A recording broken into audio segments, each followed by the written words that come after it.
Around the time I was a sophomore in college, my parents decided to tear down our house and rebuild, seeing as a lot of people in our neighborhood were doing the same for value purposes. I had made multiple jokes about how cool it would be to get a secret room that no one knew about, but didn't actually expect them to take adding it into consideration. Turns out, they worked with the contractor and ended up having an area set aside. Basically, if you're looking inside my closet and turned right, you could walk to the corner where there was a 1.5-foot bar to hang clothes. If you moved these clothes, there was a wall behind that you could push open, and bam, the hidden room. Fully equipped with ceiling lights and electric plugs. Imagine how many games of hide and seek I won. No one ever found me. The room was my precious secret, and I wasn't going to share it with any person outside my family. Unfortunately, after a few months passed, I began to get tired of the room. First of all, trying to squeeze past all of the clothes proved to be a pain. Then I'd have to slide through the tiny space to get to the room, which wasn't all that big itself. The magic had worn off, so I stopped entertaining it. Fast forward a couple of months later, when things had begun to get weird. Our family had left for vacation 2 weeks earlier, so we had one of our neighbors take care of the house. We had been having a lot of crime in the area, so she occasionally stopped by to just check. When I had gotten home, I was exhausted and wanted nothing more than to crawl into bed. Opening the door to my room, which was dark, I noticed that something was off. I could see a faint glow coming from underneath my closet door. Okay, I thought to myself. My neighbor must have been going through my stuff, so I walk over to turn off the light, only to realize that the closet light switch was facing down. Confused, I opened the door, and to my horror, I notice in the corner, all of my clothes had been shoved aside, so the wall to my secret room had been pushed open, and that light was on. How was it possible? No one knew of that room other than my parents and the contractor. I stood there in utter disbelief for about a minute, until I realized that my neighbor must have really explored the place. I warily made my way to turn off the light, followed by putting the wall door back in its place and moving the clothes back to their normal formation. I'm going to try and explain what happened next as best I can. Still kind of freaked out, or at least confused, I start to exit my closet. I'm standing in its frame looking across my room into the corner, where I have an iron floor mirror. I'm looking at the reflection when I notice that the closet space behind me suddenly lights up, and I hear this scraping noise, or at least I think that's what it was. My heart had been pounding so hard that my ears could only hear the rush of blood with every beat. I remember jerking my head back inside my closet to find that all of my clothes were moved aside and the wall was pushed open, and, you guessed it, the light to the secret room was on. Once I was able to move from my petrified state, I convinced myself that I had been so confused when I had initially seen the secret room open that I had not closed it back at all, but I knew that I was lying to myself. Throughout the next few months, strange events kept happening. There weren't anything major, but still, weird to the point that I couldn't explain them. For example, I would walk into my bathroom only to find that my toilet seat was being left up. Every single time. I was assuming my dad was coming into my room to use it, but that would mean he had a serious case of an overactive bladder. When I approached him about it, he looked at me as though I were crazy and asked me why he would use my bathroom when we had one down the hall. I couldn't answer that question. There were other instances where I would wake up in the morning only to find that on multiple occasions my closet door was wide open. Before any of you say that it's not a big deal, let me clarify that I had been slightly terrified of my closet and made sure every night that the door was closed before I went to sleep. I would check to make sure I heard the click and pull back and forth a few times to prove it had been shut all the way. There was no reason it should be wide open, and there was also no way to explain why, occasionally, the light was turned on in the middle of the night. I know, malfunctioning lights and toilet seats don't come off as scary, but bear with me. I was freaked out to the point that I finally approached my mum about it when we were both working in our downstairs office one day. Here's a bit of background on her. She doesn't believe in ghosts whatsoever. In fact, she raised me and my older brother, who had been moved out since we lived in the new house, to think that any person who believed in ghosts was crazy. So when I tell her of my superstitions, I'm surprised when she sighs and says that she's noticed weird things have happened too. She continued to tell me how when we first moved into the house, the one that we tore down, she would always hear footsteps walking around in my brother's bedroom. This would confuse her, because he was at school every time this happened. But she could have sworn she heard him running around. One time, when she had walked up, toys were sprawled across this carpet. This took her by surprise, because he had never left his room like this before heading out. She then went on to explain that the previous owners of the house had a young son that died in my brother's room, which is what led them to sell the house, which she never told me about before. I'm guessing she had thought I was old enough to know now, and not form any irrational stories about ghosts or our haunted house. If that had been her goal, I hate to inform her that it absolutely did not work. At this point, I was now positive that our house was haunted. She wrapped up her story and laughed it off though. It's silly to believe that there wasn't a logical explanation to weird things happening. The footsteps coming from the old house was because it was old. The lighting and the toilet issues was stemming from the fact that the house was brand new. Yeah, okay. At that point, we swiveled around in our office chairs and continued working on our computers. After a minute or so, I could hear this sound, almost white noise. I turned to my mum, thinking she was taking a break and watching some weird video, when I noticed she's looking at me with the same confused face. "It sounds like your shower's running," she said. My bedroom and bathroom were directly above our heads.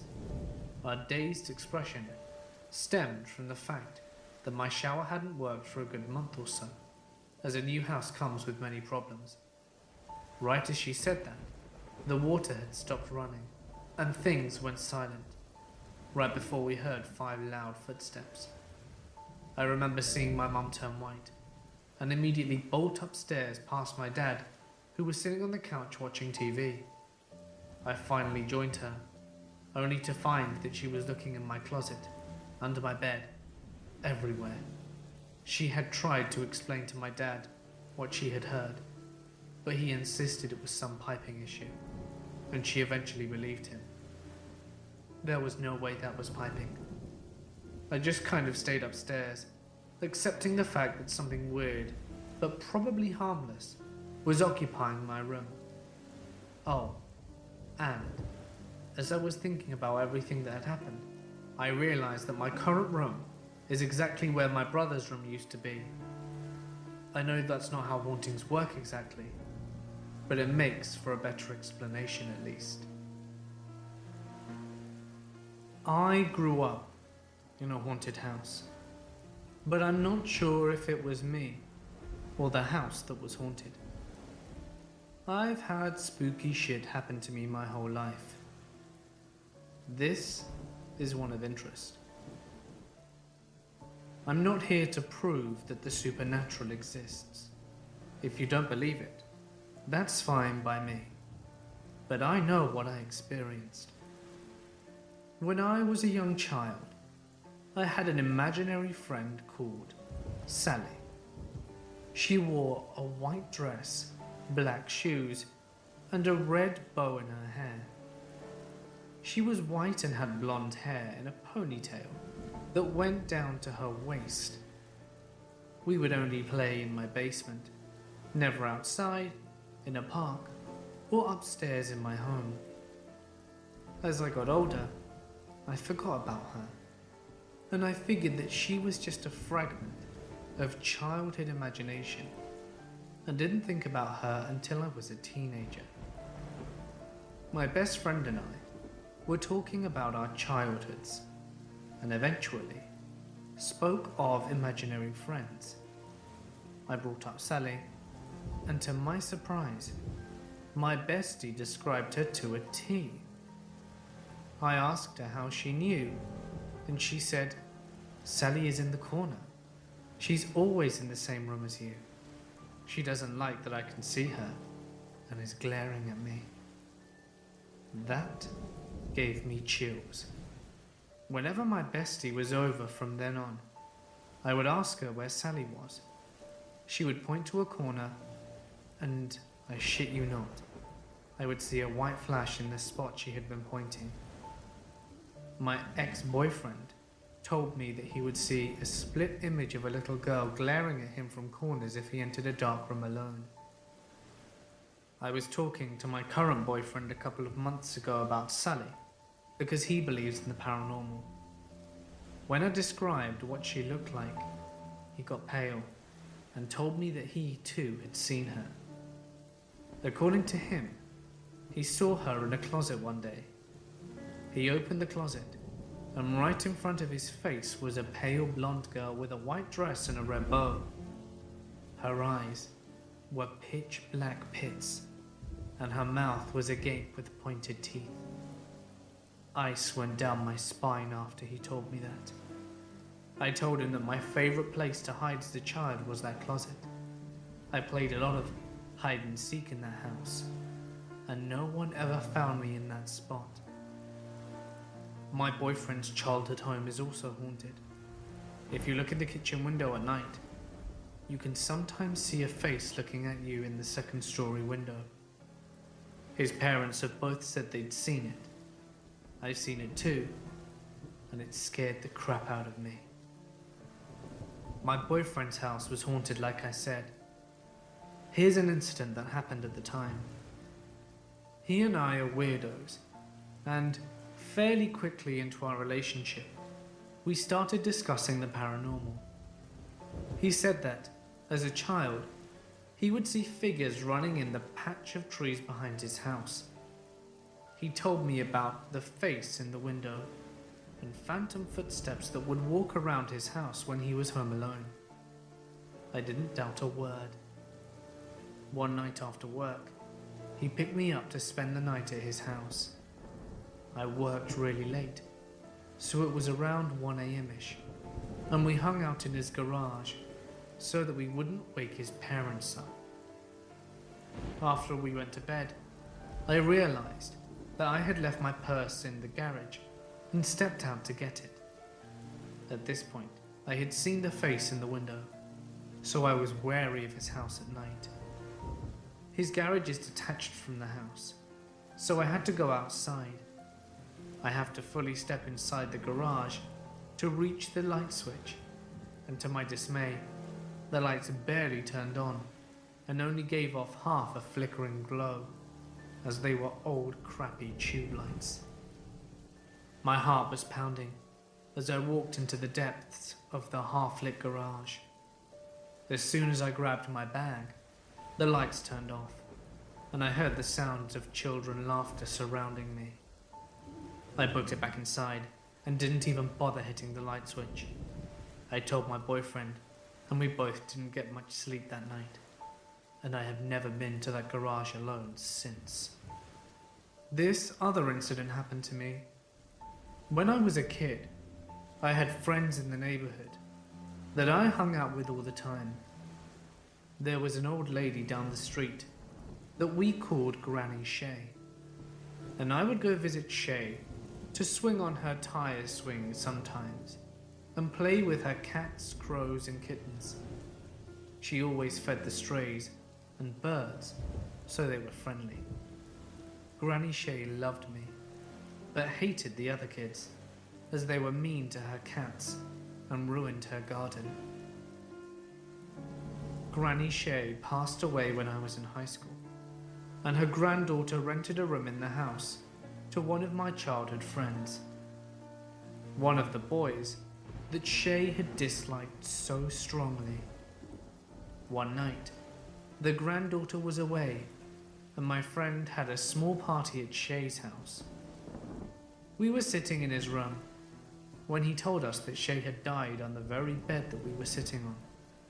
Being teens, some of the guests started yelling at Shay, demanding that the spirit show herself, taunting her and saying she was dumb for dying and stupid and stuff like that. I got uncomfortable and stood up to leave. Before I got to the door, the lights in the room shut off, and I was next to the switch and went to flip it when I felt that it was already in the on position. I turned the switch down and the lights came back on. They immediately turned off and I turned them on again. Then the lights rapidly started switching on and off, even though at this point I was no longer touching the switch. Some of the people in the room started yelling at me for messing with them, and the lights turned back on with a feeling of finality. On the wall above the bed was a black handprint that had not been there before. We yelled and ran out of that room, and I ran back home and never set foot in that house again. Looks like Shay had the last laugh after all. I'm a hotel employee, and I used to work overnight shifts for a few years. I have seen some shit. The hotel I worked at is a great place, well maintained, high occupancy, high rates until the weekend hits. Friday and Saturday nights are slower, so the rate drops brings in not so savory folks. I have two stories that are good. This hotel is 100% pet friendly. Mostly we get dogs, cats, birds, and occasionally we get snakes, lizards, and a few pot-bellied pigs. Now, the shit show of a few weird nights working overnight. I came into work at 11 p.m. and it was a quiet Saturday night. I plowed through the paperwork, finished all of my duties for the night, and was kicking back watching movies on my laptop.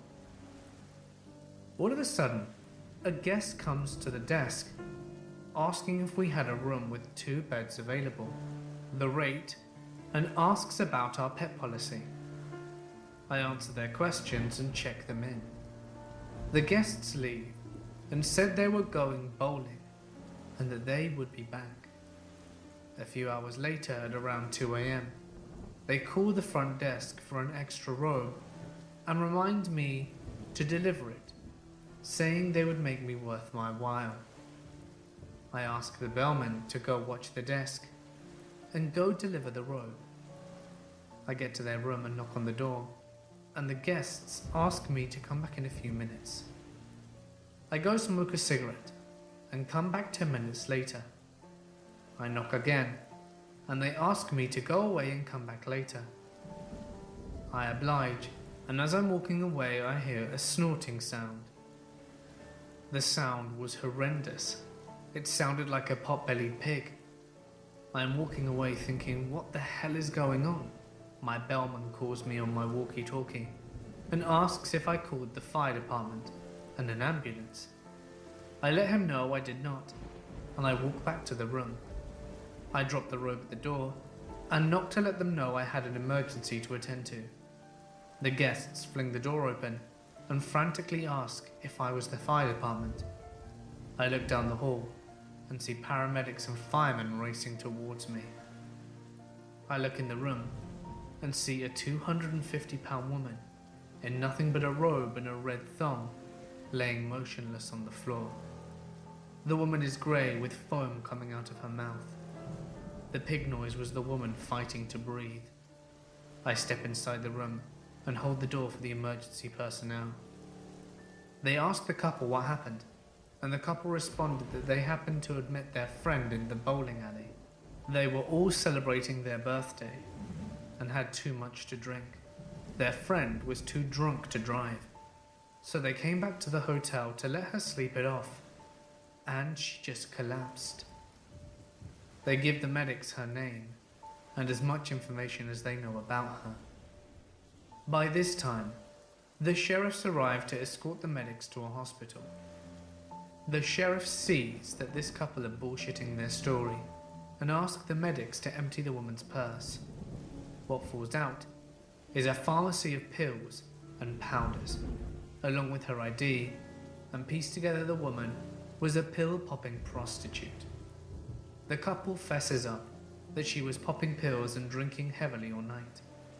The medics cart the pale woman away, still in the robe and thong, to the hospital. The sheriffs give the guests and myself the information on this woman for my report. The guests then stay in the room, watch about $100 in adult movies, have a huge breakfast in the morning, and check out late. The second story is about an older gentleman that walks into the front desk at midnight asking for a room. I give him the details and check him in. He seemed normal and quite cordial. The gentleman goes into the room, and a few hours later comes down to the front desk and asks me if I know where to score some ecstasy. I tell him no, and he storms off out the hotel, mumbling to himself saying that he wants to kill me. Now, I don't feel endangered by this guy, as I have a weight and height advantage on him. I know how to handle myself thanks to my training by an ex-Marine brother. He comes back to the hotel a few hours later in a much better mood. Me, on the other hand, am scared shitless. He comes strolling in wearing a thick sheriff's officer jacket and a sheriff's hat. He asks me if I have a girlfriend, and I reply yes. He tells me to dump her because women are evil, and then he tells me his story of heartbreak and revelation. The guy went to prison for beating his ex-wife in a rage of finding out that she cheated on him. He had a revelation whilst in prison that the best experience was lovemaking to a man, and that women were the devil. The guy then warns me to dump women and consider men.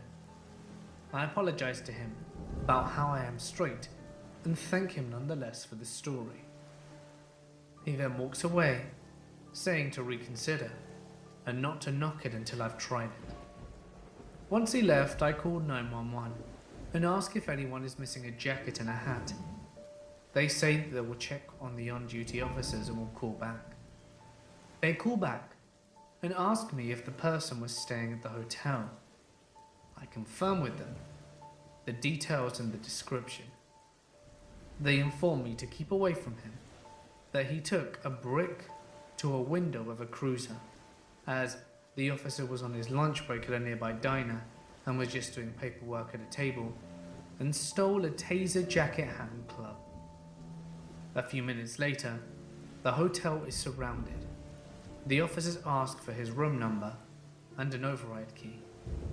I provide them all the information, and the officers race to his room. They find him watching adult movies, sodomizing himself with the club.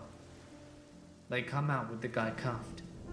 He yells to me on the way out to reconsider his beliefs of women. Surprisingly, his credit card went through for the charges. My wife and I bought a house last year, and it's been a bit odd, with some minute activity, strange sounds, whispers, etc. But my wife and I are like lightning rods for it. so whatever. What was especially odd is one of the houses we viewed when we were house hunting. It was a brick fortress-like house surrounded by a black wrought iron fence with a waist-height gate. Upon entering the house, it felt very, very uncomfortable, and the air was very dense. The first floor had a living room just inside the door which led to the kitchen.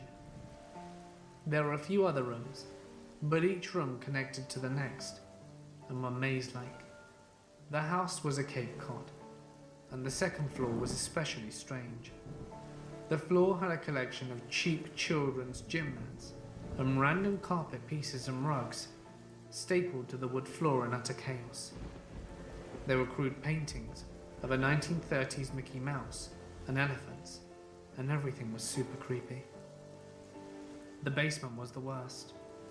The stairs to the basement extended down below the level of dirt under the stairs, literal earth. You couldn't tell how deep back under the stairs went because of the darkness. The ground my wife and our realtor stood on, once off the stairs, was below this dirt floor, so the earth level was about mid-chest height. In this weird basement, there were 2 residential refrigerators and 1 industrial one. There was also a steel workbench with knives. The basement felt like I was surrounded by 1,000 bodiless eyes staring at me. We left and had trouble getting out of that wrought iron fence and of what I now call the serial killer house. I was feeling pretty uneasy, but that easiness was made tenfold when the realtor told us that if we were interested in the house, that they were obligated to inform us that the house had been the place of several murders. In my old apartment, when I was around 8 years old, so many strange things happened. My father and I woke up in the middle of the night, just me and he, to the apartment being well over 100 degrees. The heater was on full blast, in the middle of a hot Texan summer. The heater was separate from the AC, and the breaker for it had been in the off position. Well, the breaker was flipped, the thermostat turned up to max, and the heater turned on. My father didn't turn it on, and I couldn't reach the thermostat, which was too high up on the wall for me. I would have needed to stand on a chair, but I couldn't have without making a ton of noise. Nobody had been in the apartment either. It was well secured. That wasn't the first thing though. Late one night, we were watching TV in the living room, which was around 10 feet from the kitchen. We suddenly hear a loud banging metal sound. My father goes into the kitchen and finds several magnets from the fridge in the sink. They would have had to have flown a good 2 to 3 feet straight off the fridge to make it into the sink. Obviously, it was neither of us. This happened on its own. Similarly, some pictures that were on the wall in the hallway fell off the wall and were standing straight up against the opposite wall. If they simply fell off the hook, they were heavy enough to fall straight to the floor, not land on the opposite wall. All during this time, I had several nightmares. I would hear someone banging chains in the middle of the night and see things in the shadows. It could have just been my over-imagination, but it seemed real to me. My father got an idea once to record a silent room like a paranormal investigator. On the recording, we could hear people speaking in German very clearly, almost like they were in the next room. This was in the middle of the night, and we didn't have any neighbours at the time, so it was pretty creepy. After doing a little research, we found out the apartments were named for the ridge on which they stop, a ridge that mostly German settlers used as a lookout point. I don't really know what happened. It was just a series of weird events. We moved out of the apartment after staying there for almost 10 years. My ex lived in an apartment that she was told was haunted. It was small above a shop on the Esplanade in Hervey Bay, Queensland. We didn't believe it was haunted, but weird things kept happening. On more than one occasion, I would be woken up in the middle of the night for no reason, and the front door would always be open. Every single time, there was something that looked like the shadow of a child standing upright in the doorway. I thought it was just me seeing this, but when I told my ex and her roommate about it, they went white. They'd been seeing things too, but not a shadow child. They saw a shadow man, and sometimes a shadow cat.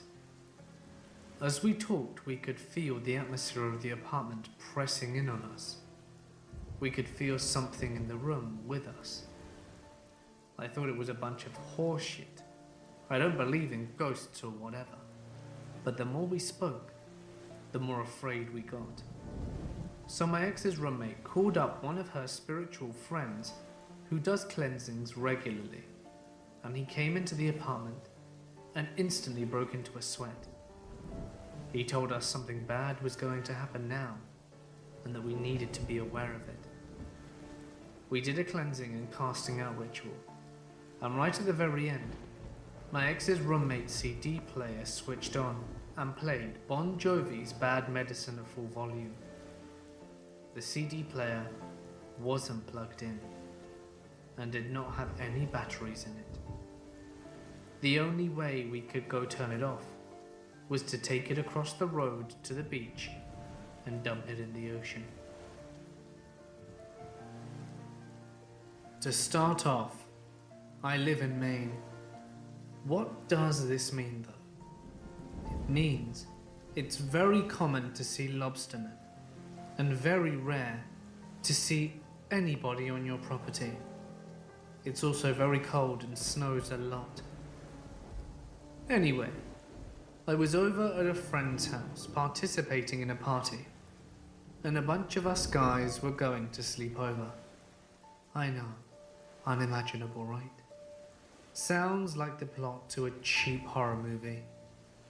We had gone to bed at 3:30 in the morning, on his pull-out couch in the living room. I had just started going to sleep when I noticed a figure standing on the other side of the door, on the porch. I think nothing of it. Probably a weird shadow from the trees. Of course, there's a winter storm going on outside, so the wind is blowing hard, and that's when I notice that this particular shadow isn't moving with the tree's shadow. It's still standing in the door, staring through the windows at us. This is when I call out to the others, who were kind of not really asleep. They are so freaked out that one of them grabs a BB gun, the other one grabs a baseball bat, and I grab my handheld spotlight. There were 4 of us, but the host had passed out. I shine the spotlight through the door, and there's nothing there. We once again reach the conclusion that it simply must be a strange shadow. That is when we start to notice the little details. Staring at the figure, they look like they'd just come off a lobster boat in a heavy rainstorm. They had the lobster hat, and the weird little way the jacket fell told us it was someone dressed up like a lobster man. Like I said earlier, it's extremely common. The part that was freaky was the way the hat kind of sagged around the head, almost unnaturally. Trust me when I say that this hat is old when it sags like that. At this point, we're thinking it's some dick playing a prank on us. So being the main boys we were, we decide to beat the ever-living shit out of this guy. I shine the light to blind them as the other two advance. They reach the door and realize there isn't anyone around the door. So once again, we conclude that it was a shadow from a tree, and they decide to go back to bed. I'm not entirely convinced, and watch the damn thing until about 5 AM, when it just vanishes into thin air after the light came up. My foolish self is thinking that I'm safe, and I fall asleep. I wake up 2.5 hours later to see the host's mother struggling with the trash. Being the good kid I was, I offered to take it out for her because no one was up. As I open the door to go outside, that's when I see footprints in the snow facing the door. I could see the footprints start at the edge of the porch, up to the stairs, and then stand right at the door. The footprints then kind of looked like the person was pivoting on their right foot to get behind the wall, to escape being seen a couple of times.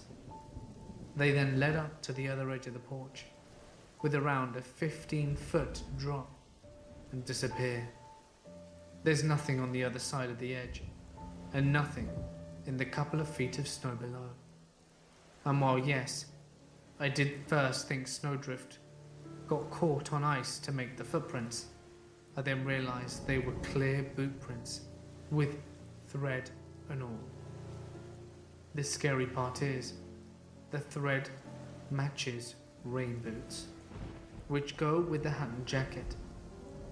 This was only my most fearful moment ever. It still makes me shiver just thinking about it. The worst part about this is that people don't believe me, but when you live in Maine, weird haunty stuff happens all the time. I live in a town where the founder was cursed by a witch to have her forever dancing on his grave, and taps think there are ghosts in the fort across the river. Supernatural stuff is kind of normal, but this freaked me out. Last week, I was working late at the bank. It was 11 PM, and I was the last one in. It's pitch black outside, and the bank is essentially isolated, far away from anything nearby. I am very alone. I'm walking around installing new printers, and all of a sudden, the security monitors in my IT room turn off. Odd. I get up and go check the plugs to make sure nothing came loose. As I lean over to inspect the cables, all of the lights in the building die, and I am plunged into darkness. My heart starts racing from the shock, and I feel the adrenaline. I ignore my body being a bitch and reach into my pocket to get my phone to use as a torch. But before I can get it out, the backup lights turn on, and the whole building is dimly lit by the faint green glow of backup lights. The lights are very weak, but it's good enough. A green tinged blackness. Then I can make out the objects in the room, though most things are in shadow.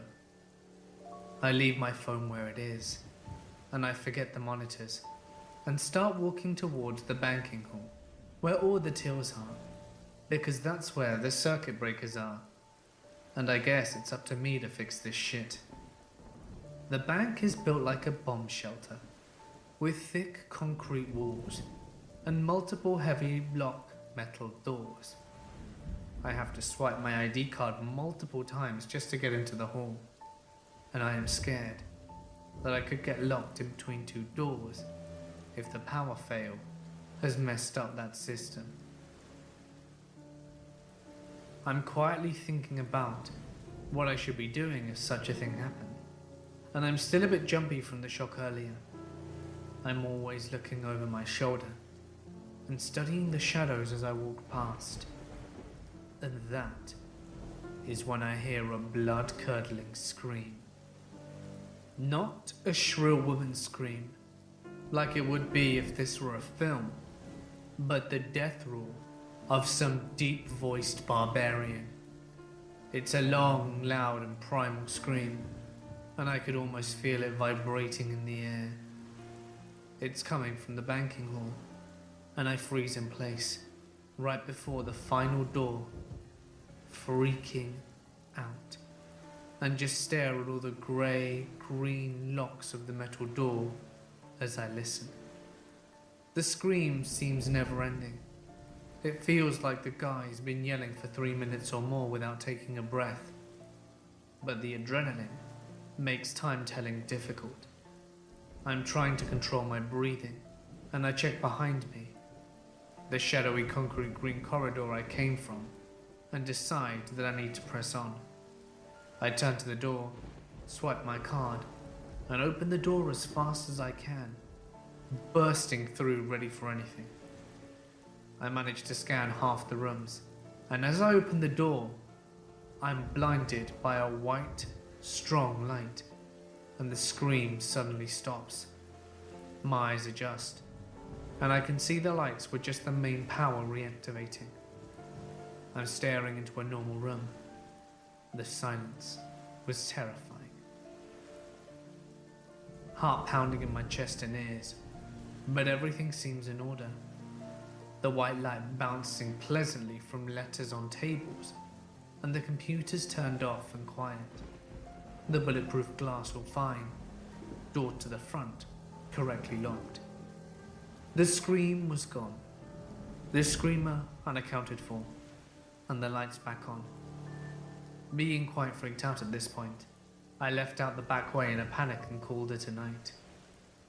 Though nothing explicit happened, I hope I helped to convey how the creepiness occurred at night in a dark, large building, and it can make you panic, and how working the graveyard shift isn't always easy. I had just moved back to my hometown after attending an art school for 2 years. The only apartment I could find was a really dumpy loft over a warehouse for $50 a month. This was 1971, way before these kinds of apartments were cool. This was cheap, even for back then, and though I wondered a bit about that, it wasn't totally out of the norm. It did have tall windows and skylights, so it worked great for a studio. Since it was a loft, it was a big wide open space with the bathroom being the only room. There were 2 other doors, one to the stairs down to the street, and the fire escape door that had one of those fire alarms on it, if you go out of it. The bathroom was like a box cubicle with a shower and a sink and toilet. I had been living there for about a month, when one night I woke up and went to use the bathroom. The door had a small sliding lock on it, and I always lock it out of habit. Just as I was about to leave, I heard heavy footsteps walking up the bathroom door, and I watched in horror as the doorknob turned and rattled, shaking the whole door. It was the first time in my life where I was so scared that I actually felt my body go completely numb. I thought for sure that someone had gotten in, and I was now getting ready to be raped or killed. The lock was a little wimpy thing that honestly a granny could have broken. The doorknob rattled several more times, then something hit the door really hard. I then heard the footsteps walk away and go down the steps. I heard the door to the street open and close, then silence. I think it took me nearly 30 minutes to leave the bathroom and go down. When I finally did turn on every light in the place, and I went to inspect the door to the street, there were 3 locks on that door. 2 of them could only be locked from the inside, and they were locked. Nothing could have come or gone in that way. I even checked the fire escape, but it was locked in a similar fashion. I couldn't sleep for the rest of the night. As it turned out, that was the scariest thing to happen in the loft. After that, I would hear footsteps and the door open and close all the time, and a few other not so scary things. The place convinced me, and quite a few other people, that these things were real. I ended up living there for 3 years and would have stayed longer, but the place got sold and the new owner wanted to move to the loft themselves. They only lived there for 2 months before moving out. Wimps. My grandparents' house has had poltergeist activity since the 1970s. It started when my mother and her 2 sisters, Louise and Teresa, were playing around in a cemetery. I know. What were they doing playing in a cemetery? And to be honest, you've got me on that one. My mother apparently forgot about the age-old "don't walk on the actual graves, you asshole" rule while they were playing hide and seek, and was running from Teresa. She stepped on a grave and the ground gave way and she fell into the grave. According to her, the grave was from 1907 and bore the same name as hers. They scooped some of the dirt out, took it home, and got the Ouija board. Jimi Hendrix had just passed away, and her older sister decided that she wanted to contact him. They decided that the best way to increase the power of the board was to sprinkle the grave dirt around it, light some candles, and turn out the lights. Jimi Hendrix did not answer them, obviously, but a woman named Amy did, and she apparently thoroughly chastised them for being naughty girls. The planchette immediately after moved to goodbye. According to all 3 women, the room was silent until the wind picked up outside and blew around the outside of the house in such a way that it sounded like a shrieking woman and a moaning man at the same time. There was no wind in the room, yet the candle flames instantly went out, and the lamp on the bedside table switched itself off. All 3 girls ran out of the room and hid in their father's bedroom between the wall and the bed. After they calmed down and no longer felt threatened, they discussed what should be done next.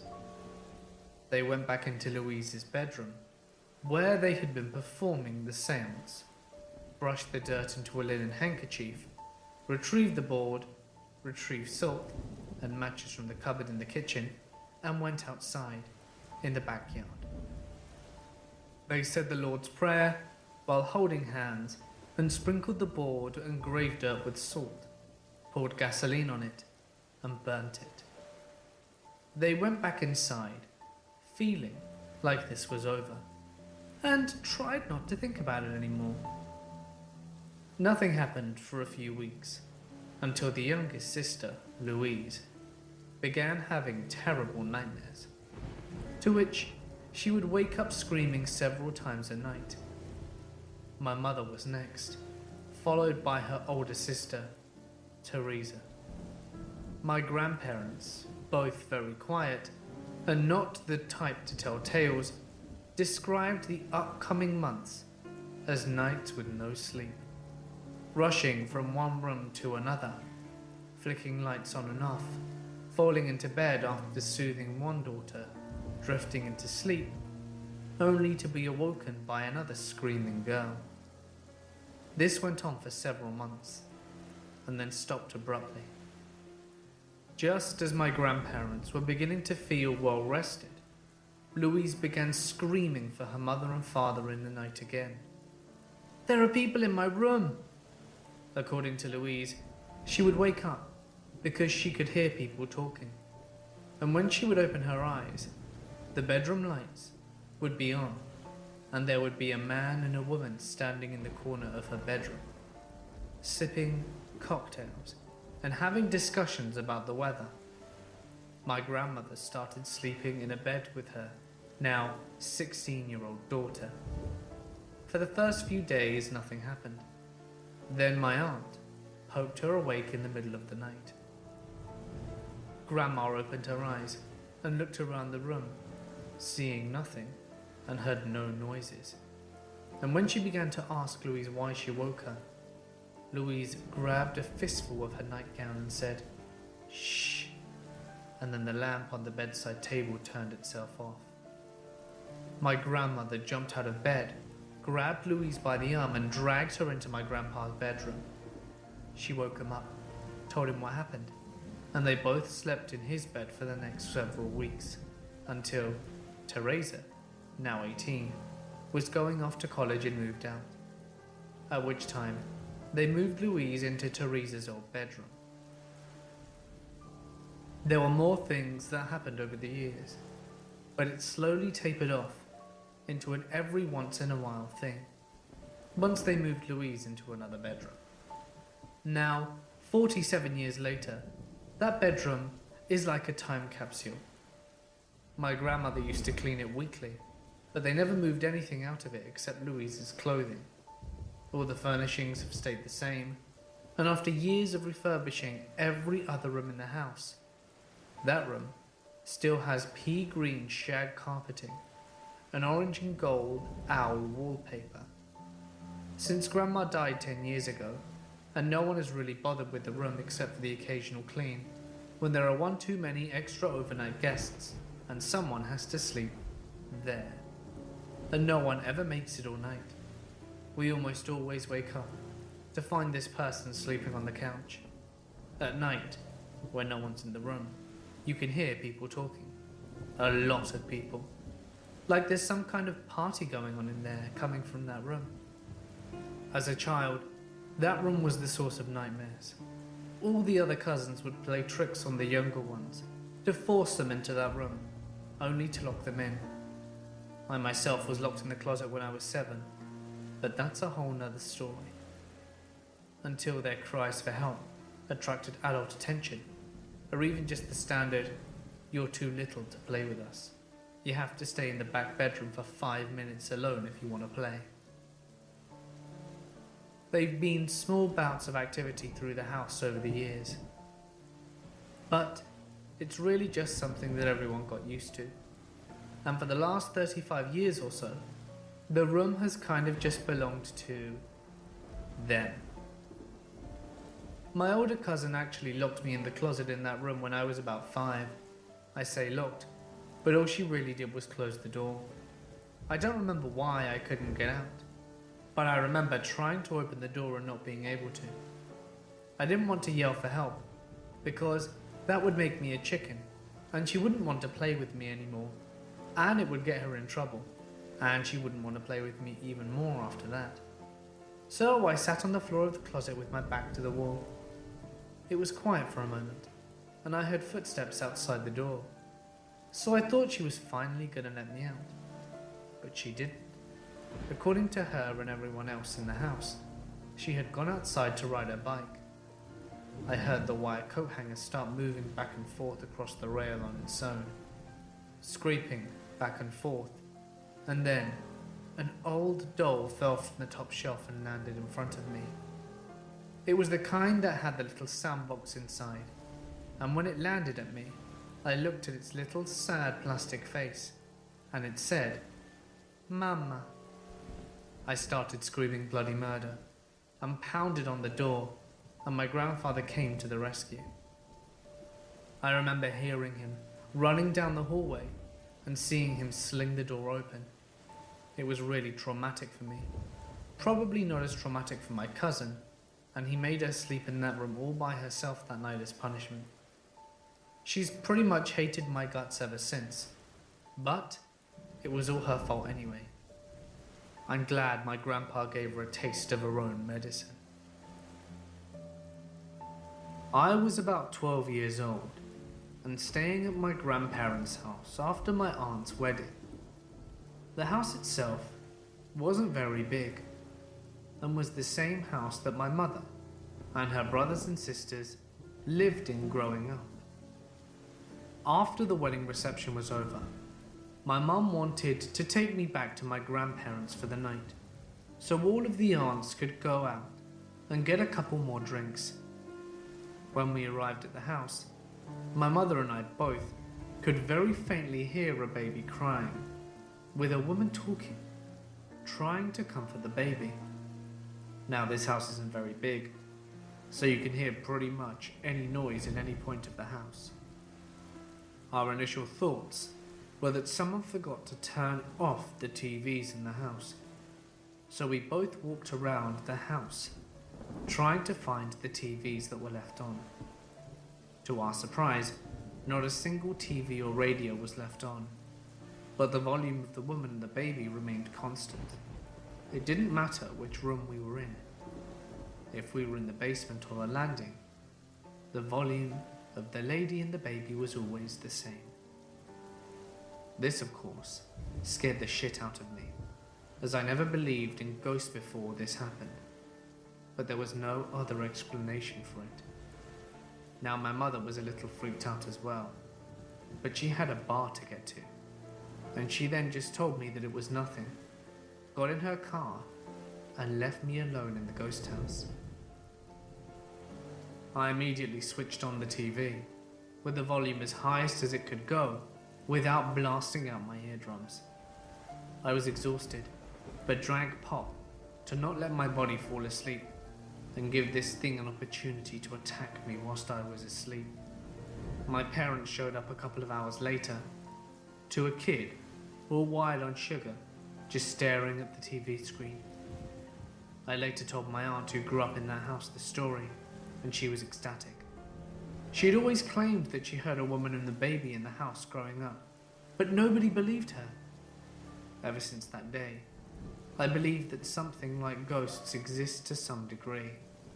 It doesn't matter how much evidence or data that people show me claiming they don't exist.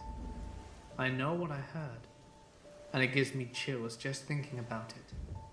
At least mine was pretty nice, and didn't break glass and other shit like some of the stories.